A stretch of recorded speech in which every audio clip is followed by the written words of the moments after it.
याद है आपको कितना झूठ कहा जा रहा था कि संबल मंदिर पर मुसलमानों ने कब्जा कर लिया है। अब जिनका मालिकाना हक था मंदिर पर वो सामने उभर कर आए हैं और उन्होंने इन तमाम खबरों को झूठा साबित कर दिया है। समानांतर तौर पर भारतीय जनता पार्टी गठबंधन में जबरदस्त जूतम पैजार चल रही है। अपना दल की जो नेता है अनुप्रिया पटेल, उनके जो पति हैं जो कि मंत्री भी हैं, उन्होंने अपने इस्तीफे की पेशकश की है और सीधा टकराव अपना दल और भाजपा में चल रहा है। मगर सबसे पहले दोस्तों मैं बात करना चाहूंगा संभल विवाद की।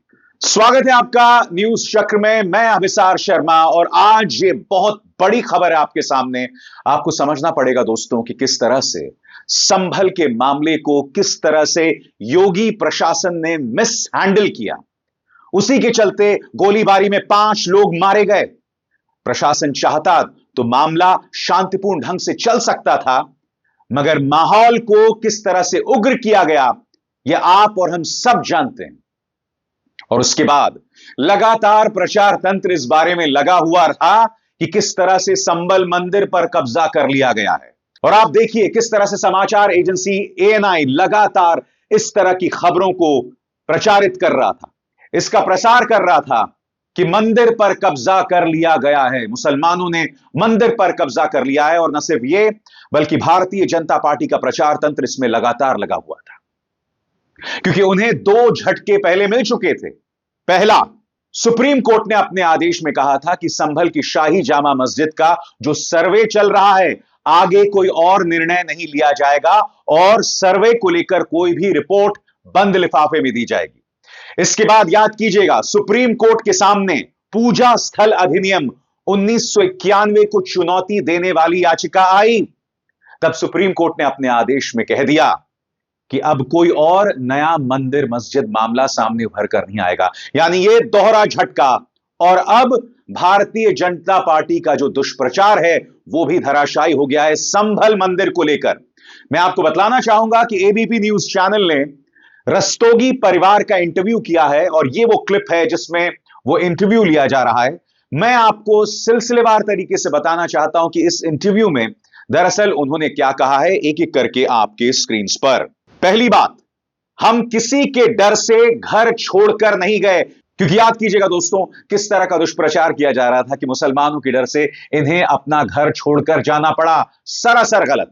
दूसरी बात, मंदिर पर कोई अतिक्रमण नहीं हुआ है। तीसरी बात, मीडिया और भाजपा से जुड़े लोग झूठी बातें फैला रहे हैं। इस मामले में फैक्ट क्या है दोस्तों, आपके स्क्रीन पर। मंदिर की चाबियां रस्तोगी परिवार के पास थी। कितना झूठ बोला गया था दोस्तों इस मामले में, कितना झूठ बोला गया था। इंतजार कीजिए रस्तोगी परिवार क्या कह रहा है और उन्होंने एबीपी न्यूज को क्या कहा, कुछ देर बाद मैं आपको सुनाऊंगा। मगर त्वरित अंदाज में धर्मेंद्र रस्तोगी इस बारे में क्या क्या कह रहे हैं आपके स्क्रीन पर। धर्मेंद्र रस्तोगी ने सभी झूठे दावों को सिरे से नकार दिया। उन्होंने कहा कि मंदिर 2006 तक खुला था, मुसलमानों या किसी और का कोई डर नहीं था। मंदिर की चाबियां रस्तोगी परिवार के पास थी। मंदिर के आसपास कोई अतिक्रमण नहीं था।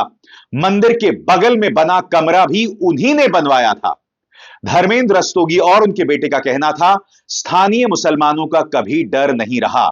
उन्होंने मंदिर के बगल में अतिक्रमण के बारे में झूठी खबर का खंडन करते हुए कहा, मंदिर वैसा ही है जैसा वो था, अतिक्रमण नहीं है। मंदिर के बगल में जो कमरा है वो उन्होंने जाने से पहले बनवाया था। कितना झूठ कहा गया था दोस्तों। और मैं आपको बतलाना चाहूंगा कि fact check news agency Alt News ये जो क्लिप है उन्होंने वायरल किया है अपने ट्विटर हैंडल पर। और आप जानते हैं ऑल्ट न्यूज के जो पत्रकार हैं मोहम्मद जुबैर, उन पर उत्तर प्रदेश में जो है कई केसेस दर्ज किए गए हैं। उन्हें गिरफ्तार करने की कोशिश की जा रही है, जबकि उन्होंने सिर्फ यति नरसिंहानंद सरस्वती के नफरती बयान पर टिप्पणी की थी। यानी कि जो व्यक्ति नफरती बयान दे रहा है उस पर कोई एक्शन नहीं। एक्शन किस पर लिया जा रहा है? मोहम्मद जुबैर पर। तो दूध का दूध और पानी का पानी हो जाता है। आपको याद है कि नहीं किस तरह से न्यूज चैनल्स ने, भाजपा के प्रचार तंत्र ने इस पर लगातार झूठ बोला था। और मैं आपको बतला चुका हूं एएनआई ने इस पर बाकायदा एक दुष्प्रचार चलाया था जो बाकायदा आपके स्क्रीन पर यहां दिखाई दे रहा है। आपको समझना पड़ेगा दोस्तों कि संभल के मुद्दे पर सुप्रीम कोर्ट से भारतीय जनता पार्टी को करारा झटका मिला है। पहले संभल के मामले में जज आदित्य सिंह ने जो एक तरफा सर्वे की जांच के आदेश दे दिए थे, उस पर सुप्रीम कोर्ट ने क्या कहा था, याद है कि नहीं आपको? आपके स्क्रीन पर संभल हिंसा मामले पर सुप्रीम कोर्ट में सुनवाई हुई। सुप्रीम कोर्ट ने निचली अदालत को कोई भी निर्णय ना लेने का निर्देश दिया। सुप्रीम कोर्ट ने साफ कहा कि शांति व्यवस्था कायम रहनी चाहिए और इलाके में प्रशासन शांति बहाल करे। सुप्रीम कोर्ट ने याचिकाकर्ता को हाईकोर्ट जाने का निर्देश दिया।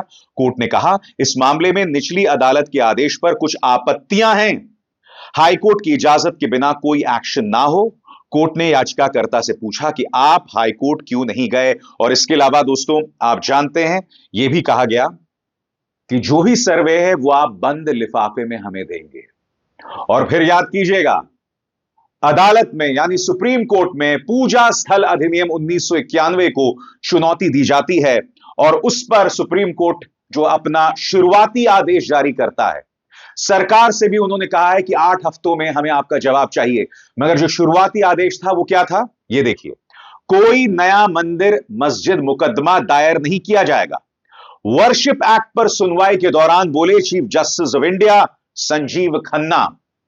अदालती आदेश क्या था, और मैं आपको यह अदालती आदेश फिर से क्यों सुना रहा हूं, क्योंकि संभल पर भारतीय जनता पार्टी का जितना भी झूठा प्रोपेगेंडा था वो सब धीरे धीरे धराशायी हो रहा है। पता चल रहा है कि किस तरह से प्रशासन की अनदेखी के चलते, प्रशासन के गैर जिम्मेदाराना रवैये के चलते वहां 5 लोगों की मौत हो गई। मैं आपसे सुप्रीम कोर्ट के आदेश की क्यों बात कर रहा हूं दोस्तों, क्योंकि संभल मंदिर को लेकर इनके प्रचार तंत्र का जो भी प्रोपेगेंडा था वो धराशायी हो गए।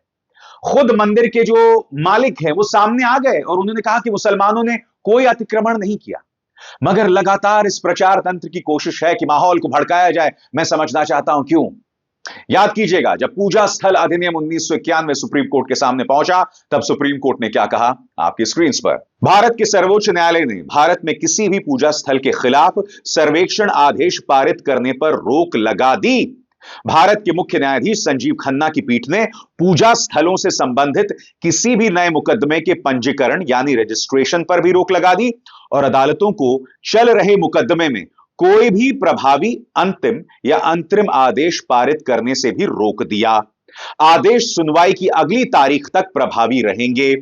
सुप्रीम कोर्ट पूजा स्थल कानून का परीक्षण करेगा। कड़े विरोध के बावजूद बेंच, जिसमें जस्टिस मनोज मिश्रा, केवी विश्वनाथन, वो नहीं झुके। इसके अलावा दोस्तों सरकार से जवाब मांगा गया है कि आप 8 हफ्तों के अंदर जवाब दें। याद कीजिएगा, बहराइच और बाराबंकी में क्या हुआ था। बहराइच और बाराबंकी में मस्जिद के सामने से धार्मिक यात्रा निकाली जाती है। पुलिस चाहती तो यात्रा से पहले दोनों पक्षों से बात कर सकती थी, उन्होंने बात नहीं किया। नतीजा आपके सामने। बहराइच में एक हिंदू युवा मस्जिद के ऊपर चढ़ता है, हरा झंडा निकालता है, भगवा झंडा फहराता है, गोली में उसकी मौत हो जाती है। और फिर आपको याद है, दैनिक भास्कर का बाकायदा एक स्टिंग ऑपरेशन आया था जिसमें 2 दंगाई कह रहे थे कि पुलिस ने हमें सिर्फ 2 घंटे की छूट दी, अगर ज्यादा छूट मिल जाती तो हम पूरे महाराजगंज को आग लगा देते। जैसे कि महाराजगंज में आग लगाने से सिर्फ मुसलमानों की मौत होती। यानी कि साफ तौर पर प्रशासन का रवैया दिखाई दे रहा है। बाराबंकी में याद कीजिएगा, एक मस्जिद के सामने से एक धार्मिक जुलूस निकलता है, मां बहन की गालियां चलाई जाती हैं, डीजे में गाना बजता है साहब, चप्पल फेंका जाता है मस्जिद के अंदर। यह सब हो रहा था, प्रशासन के सामने सब हो रहा था। इससे पता चलता है कि चाहे बहराइच हो, बाराबंकी हो या अब संभल, माहौल को भड़काने की कोशिश की जा रही है और आप खामोशी से सब देख रहे हैं। और आपसे मेरा मतलब न सिर्फ प्रशासन सरकार है, बल्कि आप जनता भी। आपसे मेरी अपील है कि सच और झूठ के बीच के फर्क को समझिए। समझिए, असली मकसद है सवालों से भागना। और इसी मुद्दे को लेकर आज विधानसभा में भी बवाल हुआ। समाजवादी पार्टी ने बाकायदा बवाल किया और उनके पार्टी के नेता आशुतोष सिंह जो हैं वो साइकिल में पहुंचे, वो सवाल कर रहे हैं कि मुद्दों से भागना चाहती है भारतीय जनता पार्टी। उन्होंने बाकायदा उनके पार्टी के कार्यकर्ताओं ने वहां पर प्रदर्शन किया, जिसमें आप देख सकते हैं लोग बैनर्स के साथ खड़े हैं कि मुद्दे पर बात करो, बेरोजगारी पर बात करो, दंगा मत भड़काओ। इस बीच भारतीय जनता पार्टी सरकार गठबंधन में जबरदस्त बवाल चल रहा है। अपना दल और बीजेपी, भाजपा की विधायक है मीनाक्षी सिंह, उन्होंने बाकायदा सरकार में जो मंत्री हैं आशीष पटेल, जो कि अनुप्रिया पटेल के पति हैं, उनके खिलाफ शिकायत कर दी है कि 25-25 लाख रुपए देकर कई लोगों को जो है प्रमोशन दिलवाया गया। आशीष पटेल इसे सिरे से खारिज कर रहे हैं और मैं आपको बतलाना चाहूंगा कि समाजवादी पार्टी के नेता पल्लवी पटेल इस मुद्दे को उठा रही हैं। आप में से जो लोग इस मामले को समझना चाहते हैं दोस्तों, मैं आपको बतलाना चाहता हूं, इस पर बाकायदा दैनिक भास्कर ने खबर की है। आरोप किया है आपकी स्क्रीन पर। मंत्री यानी आशीष पटेल पर आरोप है कि उन्होंने पॉलिटिकल कॉलेजेस में प्रमोशन कर लेक्चरर्स को विभागाध्यक्ष बनाया। इससे आरक्षित वर्ग के लेक्चरर्स विभागाध्यक्ष बनने से चूक गए। भाजपा मंत्री मीनाक्षी पटेल ने मंत्री की शिकायत की है और उन पर आरोप लगा है कि करीब 250 लेक्चरर से 25-25 लाख रुपए लिए गए हैं। यह आरोप है। आशीष पटेल इसे सिरे से खारिज कर रहे हैं, मगर यह आरोप कोई और नहीं, भाजपा की एक विधायक मीनाक्षी पटेल लगा रही हैं। मैं आपको याद दिलाना चाहूंगा, यह दूसरा बड़ा मामला है जब पिछड़ी जातियों की अनदेखी हो रही है योगी सरकार में। इससे पहले 29,000 सहायक शिक्षकों का मामला था, उनके मामले में भी अनदेखी की गई थी। आपको याद है, समाजवादी पार्टी ने उसे बड़ा मुद्दा बनाया था और बात यहां नहीं थी। अपना दल ने भी, विडंबना देखिए, अपना दल की अनुप्रिया पटेल ने भी इसे बड़ा मुद्दा बनाया था। और मामला क्या था? 69,000 सहायक शिक्षा भर्ती मामले में गड़बड़ झाला, उसमें विवाद। मामला क्या है? आपकी स्क्रीन पर, शिक्षक भर्ती में आरक्षण। बेसिक शिक्षा परिषद में 69,000 सहायक अध्यापक भर्ती में शेड्यूल कास्ट और अति पिछड़े वर्ग को आरक्षण के नियमानुसार लाभ न मिलने का मुद्दा अपना दल ने ही उठाया था। इस विवाद का आज तक हल नहीं निकला है, जबकि योगी सरकार नियम के मुताबिक आरक्षण का लाभ देने का दावा करती रही है। और मैं आपको बतलाना चाहूंगा कि अनुप्रिया पटेल ने बाकायदा इस मामले में मुख्यमंत्री आदित्यनाथ को खत लिखा था और लगातार यह विवाद इन दोनों के बीच में चला आ रहा था। यही नहीं, अपना दल और बीजेपी में एक और बड़ा विवाद है, क्योंकि अनुप्रिया पटेल के जो पति हैं आशीष पटेल, वो अपने ही विभाग के सचिव के साथ भिड़ गए थे। खबर इस बारे में क्या कहती है, आइए देखते हैं। प्रमुख सचिव का विवाद। प्राविधिक शिक्षा मंत्री आशीष पटेल का विभाग के प्रमुख सचिव एम देवराज से विवाद हो गया था। मंत्री आशीष पटेल ने एम देवराज की ओर से किए जा रहे तबादलों पर आपत्ति जताई। मंत्री ने तबादले की पत्रावली मुख्यमंत्री कार्यालय को भेजी। नतीजा यह रहा कि विभाग में तबादला सत्र शून्य रहा।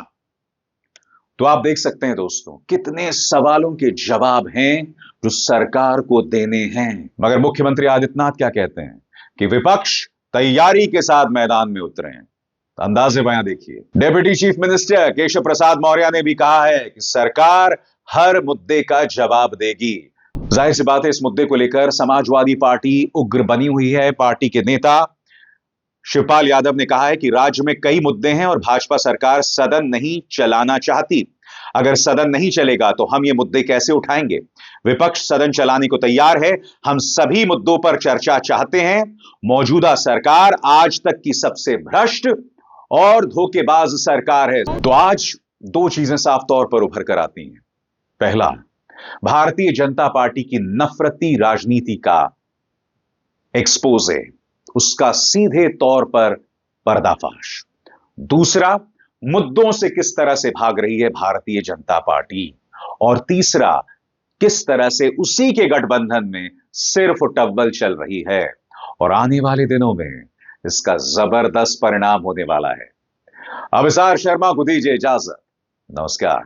स्वतंत्र और आजाद पत्रकारिता का समर्थन कीजिए, सच में मेरा साथी बनिए। बहुत आसान है दोस्तों, इस ज्वाइन बटन को दबाइए और आपके सामने आएंगे ये 3 विकल्प, इनमें से एक चुनिए और सच के इस सफर में मेरा साथी बनिए।